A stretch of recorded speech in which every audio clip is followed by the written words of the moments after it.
What's up, guys? Me, Alexander Jarvis from alexanderjarvis.com, and we're dealing with the marketplace financial model. Now, in this video, we're going to be covering the source and use charts and KPI forecast.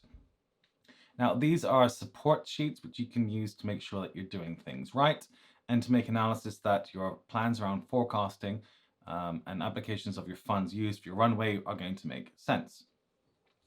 So we'll deal with the source and use sheet now first.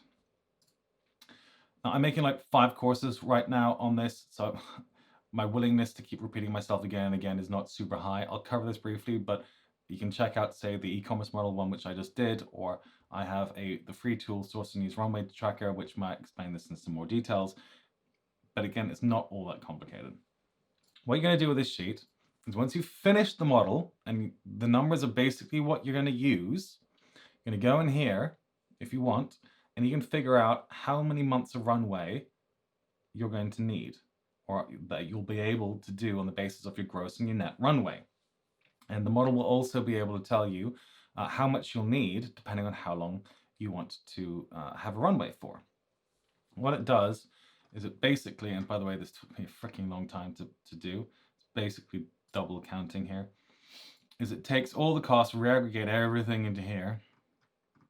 We've got the revenues at the top and all the costs all the way down, so you can see exactly what's going where, and I attribute things into all these assumptions and chart boxes into the right places, and I have formulas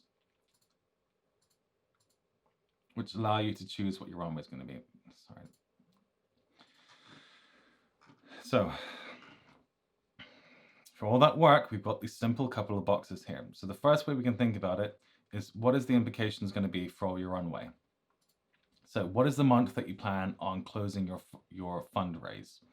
So say we'll call it May 2020, which is obviously already gone past. And we're going to close this runway, which means that the math is going to start from May. How many months of runway do you want with it? Which means from May plus 18 months, or 17 months, including May, add up on a gross and net basis how much that's going to cost, right? And then on that basis, tell me how much money do I need. So October 2021 on this basis, so May 20 to 18 months is October 2021. And that'll be the end of the period where hopefully you have money in the bank by then. Now, what are the implications of this? So on this base, on the gross burn basis, you need 4.556 million.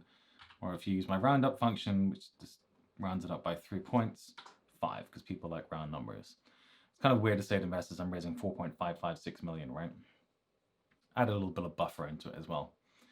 So if we make a deduction for your revenue, then the total net burn is going to be 1.14, and your required raise on that basis would be 2 million. Okay, now, so the difference between your gross and your net burn is revenue. I would principally focus on your gross runway, because especially when you're earlier stage, you can't rely on revenues. And so it would make more sense to raise money on the basis that you're not actually going to generate any revenue in the meantime, which you can balance or offset against your theories around buffers.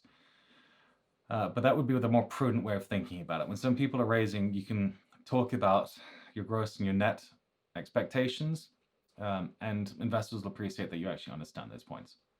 Now, the other way of thinking about it is, if I was to raise 3 million, how many months on a gross and net basis would I live? So on the basis of our expenses, on gross runway, we'd last 36 months.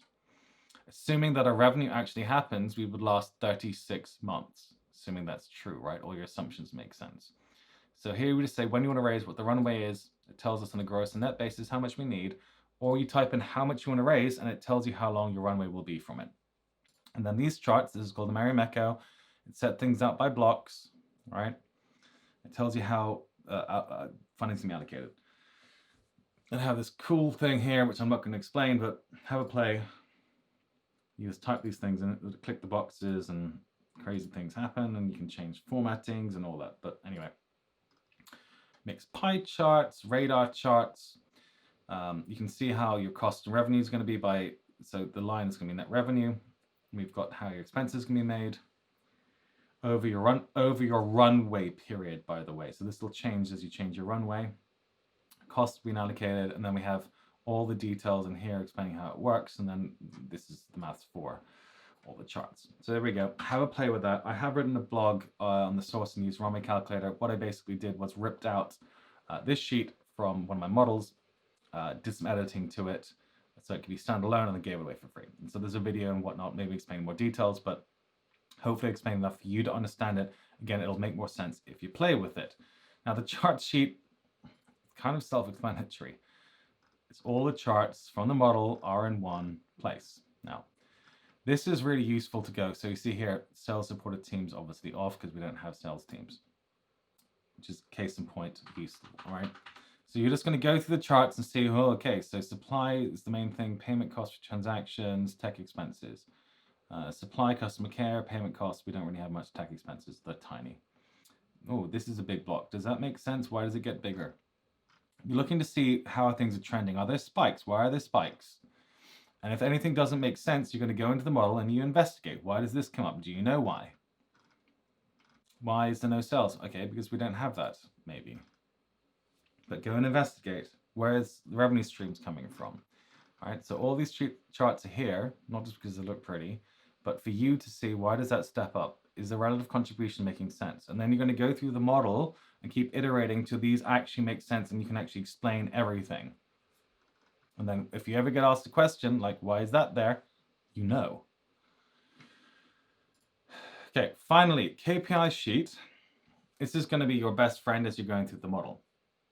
Now, what you're going to do is every time you're going to input things, you go into the KPI forecast sheet and see where it's impacting and how things change. And then see what's kind of missing. And you're going to keep iterating till you get to what you want. And so towards the end of the process, you'll see, do my ratios make sense? Yes or no? Does my profit and loss follow the trend I want from top to bottom? So you can start at the top when you're going through things and making sure that your top level makes sense, right? Number of customers, like supply side listings, your demand side demand, the amount of revenue that's coming down, all the way through your OPEX and all these other associated costs to ultimately your net income. When are you profitable and how much money are you losing? What are your growth rates? What are the allocation of spend? Why is, G&A increasing?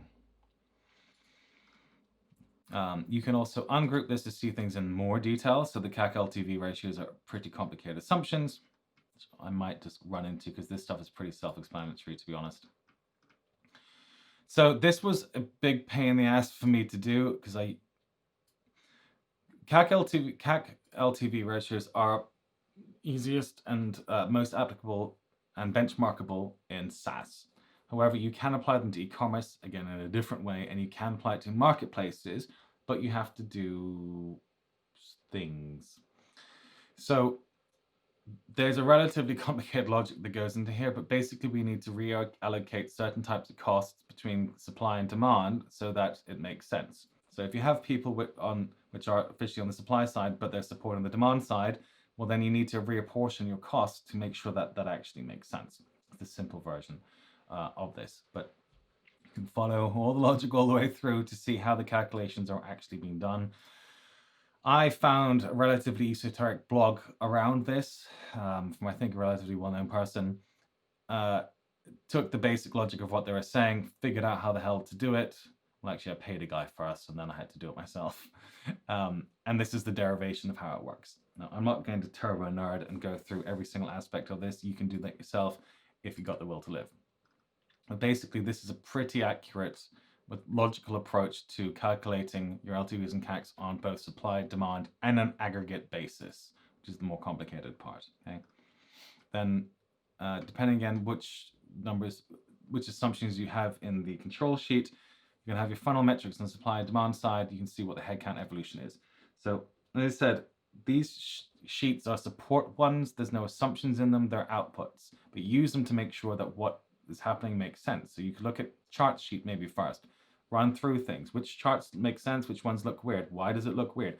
Then you go investigate and triangulate to the exact point it is, and why does that not make sense? Or maybe it does make sense, but now you understand why. KPI sheet you're going to be running through the entire time and keep on understanding the levers of everything. What do you pull? What happens when you do that?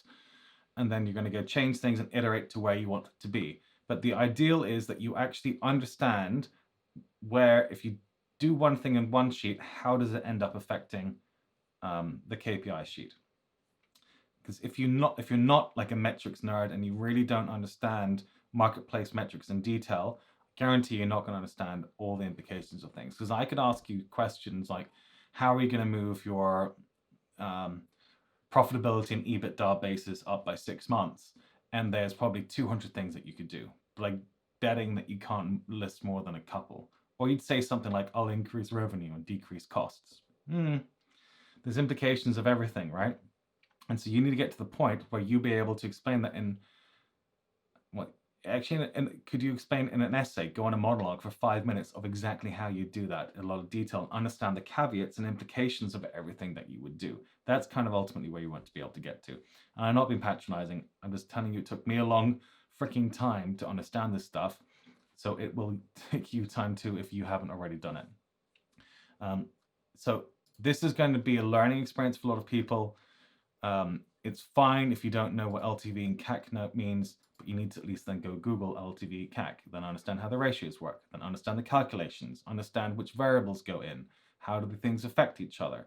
And so therefore, if you are pitching smarter investors who can ask you detailed questions, you can come at their level. And when they ask you these questions, they're not asking so much what the exact number is, because no one knows, and they know that.